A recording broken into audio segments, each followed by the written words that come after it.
ഏകാദശി.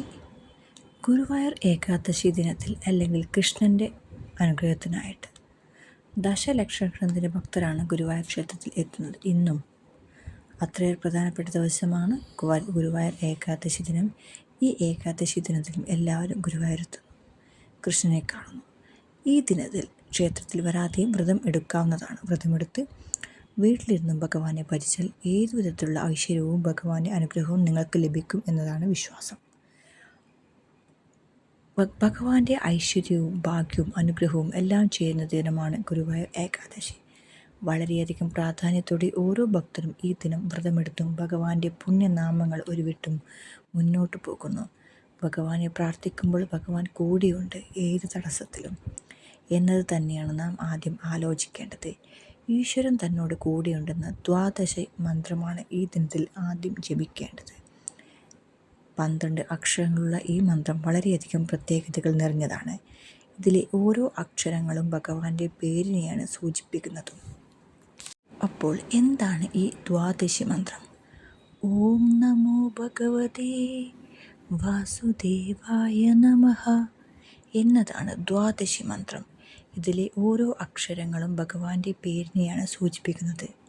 ഓം കേശവൻ, ന നാരായണൻ, മൂ മാധവൻ, ഭ ഗോവിന്ദൻ, ഗ വിഷ്ണു, വ മധുസൂദനൻ, തേ ത്രിവിക്രമൻ, വ വാമനൻ, സു ശ്രീധരൻ, ദേ ഋഷികേശൻ, വ പത്മനാഭൻ, യ ദാമോദരൻ എന്നിങ്ങനെ വരുന്ന 12 അക്ഷരങ്ങൾ ചേരുന്നതാണ് ഭഗവാന്റെ നാമങ്ങൾ.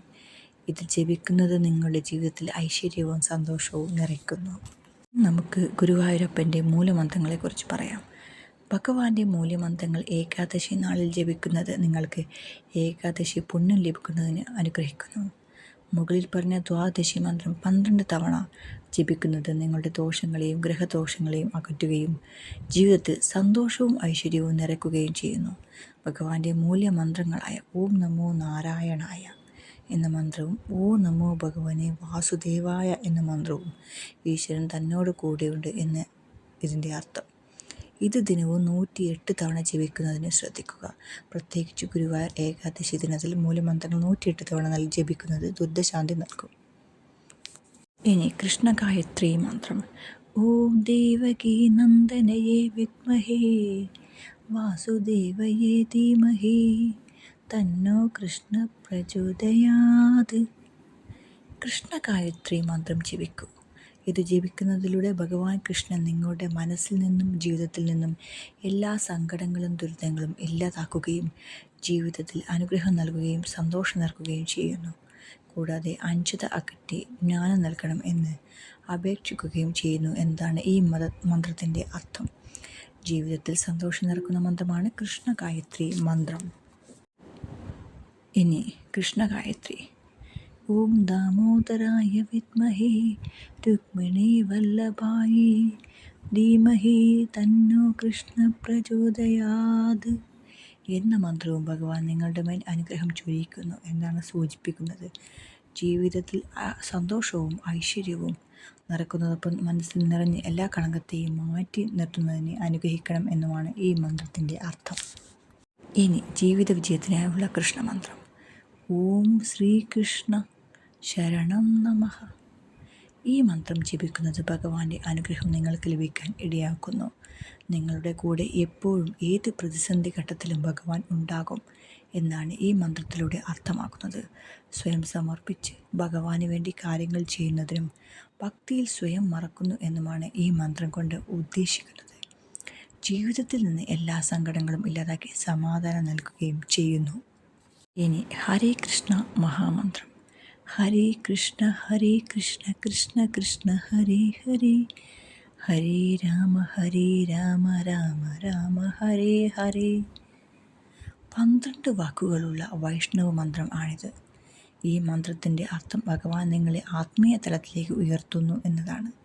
ഇതുകൂടാതെ ഈ മന്ത്രം നിങ്ങളുടെ ജീവിതത്തിൽ മോക്ഷപ്രാപ്തി നേടിത്തരുന്നു.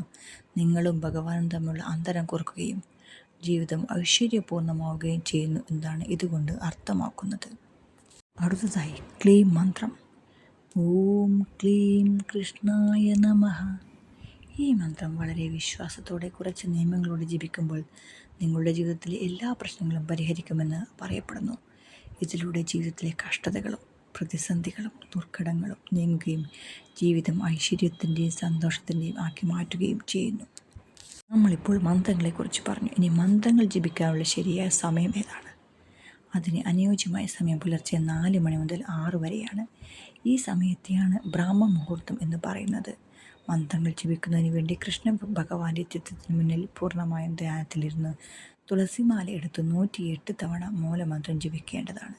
ഇത് നിങ്ങൾക്ക് ഐശ്വര്യവും സന്തോഷവും ഭഗവാന്റെ അനുഗ്രഹങ്ങളും നൽകുന്നു എന്നാണ് പറയപ്പെടുന്നത്.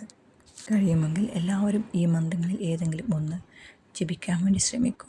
ഏകാദശി ദിനത്തിൽ കൃഷ്ണനോടുള്ള ബഹുമാനം, ആദരവ്, നിങ്ങളുടെ ഇഷ്ടം പ്രകടമാക്കൂ. ഈ മന്ത്രത്തിലൂടെ ദ്വാദശി മന്ത്രമെങ്കിലും 12 തവണ ചൊല്ലാൻ പറ്റുമെങ്കിൽ വളരെ നല്ലതാണ്. പുലർച്ചെ പറ്റുമെങ്കിൽ വളരെ നല്ലത്. അപ്പോൾ എല്ലാവർക്കും ഒരിക്കൽ കൂടി നല്ലൊരു ദിവസം ആശംസിച്ചുകൊണ്ട് നിർത്തുന്നു. നന്ദി, നമസ്കാരം.